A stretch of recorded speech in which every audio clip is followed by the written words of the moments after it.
সামান্য একটা পরীক্ষাতে পাশ করতে পারলাম না, এই জীবন আর আমি রাখবো না, এই জীবন আর রাখবোই না। আম্মু, তোমার এই 17 বছরের যুবক তোমার একটা এখনো বউ আয়না দিতে পারলো না। তোমার ছেলেরে তুমি মাফ করে দিও আম্মু, মাফ করে দিও। মরে যাবো তো সকালেই ফাঁসির কাঠ গড়াই দাঁড়ালেও তো একটা শেষ ইচ্ছা পূরণ করার কথা বলে। আমার শেষ ইচ্ছা পূরণ করার কথা কে কইবে? ও, আমার চারিপাশে কেই নাই। যাই নিজে শেষ ইচ্ছা নিজেই পূরণ করার কথা কইয়ালে। ক তো শেষ ইচ্ছা কি? একটা বেরি খাবো। ও, একটা সিগারেট খাবি? দাম। Oh no!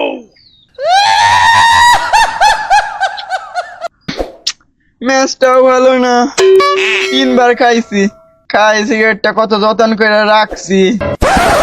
বাবার পকেট থেকে 2টা লিয়ে আনছিলাম, আর এইটুকুই আছে। Oh no! শেষ ম্যাচটাও নষ্ট হয়ে গেল।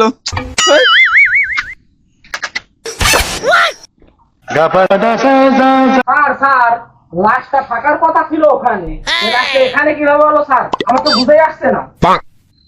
মনে হয় শেয়ার শকুনে টাইনা নিয়ে আসে। Oh no! অভিজিৎ দেখো তো ইনভেস্ট করে কোনো পুরো পাও নাকি। ঠিক আছে স্যার, দেখতাছি। স্যার আরে টিস্যু পাইছি স্যার। কি স্যার? লাশটা অনেক ঠিক। তোমাদের দিয়ে কোনো কাজ হবে না, আমাকে নিজেকে ইনভেস্টমেন্ট করতে হবে। দেখি কি পাই।